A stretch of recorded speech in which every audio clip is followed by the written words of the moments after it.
अगला प्रश्न है, कॉर्नवालिस के न्यायिक सुधारों ने निम्नलिखित में से किसे पृथक किया? तो इस प्रश्न का सही उत्तर हो जाएगा ऑप्शन नंबर बी, राजस्व संग्रह को न्यायपालिका से। अगला प्रश्न है, कॉर्नवालिस के न्यायिक सुधारों में जिला स्तर पर कौन से न्यायालय स्थापित किए गए?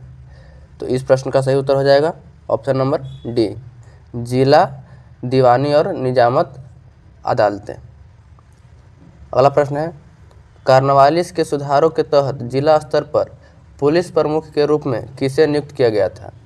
तो इस प्रश्न का सही उत्तर हो जाएगा ऑप्शन नंबर बी, जिला मजिस्ट्रेट को। किसे नियुक्त किया गया था? जिला मजिस्ट्रेट को। अगला प्रश्न है, कंपनी प्रशासन में वार्षिक ट्रायल बैलेंस और उचित अभिलेख रख रखाव किसने शुरू की? तो इस प्रश्न का सही उत्तर हो जाएगा option number B, Lord Cornwallis ने। किसने शुरू की थी? लॉर्ड कॉर्नवालिस ने। अगला प्रश्न है, कॉर्नवालिस को वेतन और पदोन्नति संरचना के किस रूप में लागू करने के लिए याद किया जाता है? तो इस प्रश्न का सही उत्तर हो जाएगा ऑप्शन नंबर सी, योग्यता आधारित सिविल सेवा के लिए।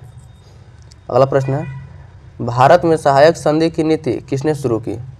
तो भारत में सहायक संधि की नीति किसने शुरू की थी? तो इस प्रश्न का सही उत्तर हो जाएगा ऑप्शन नंबर सी, लॉर्ड विलेस्ली ने। अगला प्रश्न है, 1798 में सहायक संधि पर हस्ताक्षर करने वाला पहला भारतीय राज्य कौन था? तो इस प्रश्न का सही उत्तर हो जाएगा ऑप्शन नंबर ए, हैदराबाद। कौन था? हैदराबाद, जिसने 1798 में सहायक संधि पर हस्ताक्षर किया था। अगला प्रश्न है, 1799 में टीपू सुल्तान की मृत्यु के बाद किस राज्य को सहायक संधि प्रणाली के अंतर्गत लाया गया? तो इस प्रश्न का सही उत्तर हो जाएगा ऑप्शन नंबर सी, मैसूर को। अगला प्रश्न है, अवध के किस नवाब को 1801 में सहायक संधि स्वीकार करने के लिए मजबूर किया गया? तो इस प्रश्न का सही उत्तर हो जाएगा option number D, Saadat Ali Khan को। अगला प्रश्न है, बेसिन की संधि जो कि 1802 में हुआ था, अंग्रेजों और किसके बीच हुई थी? तो बेसिन की संधि किसके किसके बीच में हुई थी? तो इस प्रश्न का सही उत्तर हो जाएगा option number C, Raghuji Bhosale के साथ में। अंग्रेजों और रघुजी भोसले के साथ में हुआ था बेसिन की संधि। अगला प्रश्न है, 1854 में हड़प नीति के तहत किस राज्य का विलय किया गया था? तो इस प्रश्न का सही उत्तर हो जाएगा ऑप्शन नंबर बी, नागपुर। अगला प्रश्न है, किस रियासत का विलय 1856 में कुशासन के आधार पर किया गया था, न कि हड़प नीति के आधार पर? तो इस प्रश्न का सही उत्तर हो जाएगा ऑप्शन नंबर डी, अवध। अगला प्रश्न है, प्रथम आलंग सिख युद्ध के दौरान कौन सा युद्ध ब्रिटिशों की अंतिम निर्णायक जीत था? तो इस प्रश्न का सही उत्तर हो जाएगा ऑप्शन नंबर सी, सोबराव का युद्ध। अगला प्रश्न है, द्वितीय आलंग सिख युद्ध की शुरुआत किस स्थान पर हुए विद्रोह के कारण हुई थी? तो इस प्रश्न का सही उत्तर हो जाएगा ऑप्शन नंबर ए, मुल्तान। अगला प्रश्न है, 1857 के विद्रोह के दौरान बेगम हजरत महल किस शहर की एक प्रमुख नेता थी?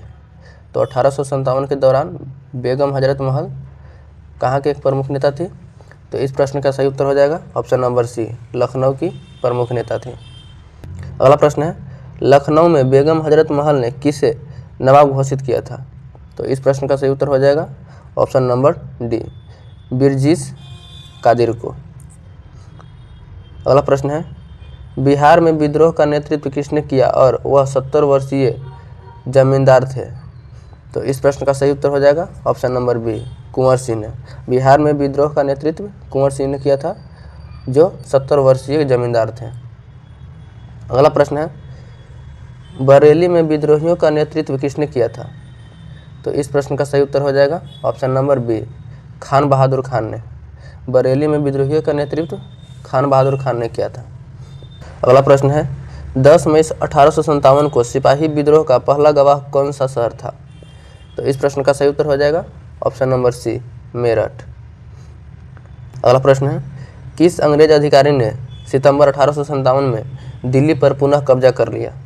तो इस प्रश्न का सही उत्तर हो जाएगा option number A, John Nicholson ने दिल्ली पर पुनः कब्जा कर लिया था। अगर वीडियो अच्छा लगा तो चैनल को लाइक और सब्सक्राइब करें और बेल आइकन को दबा दें। जय हिंद।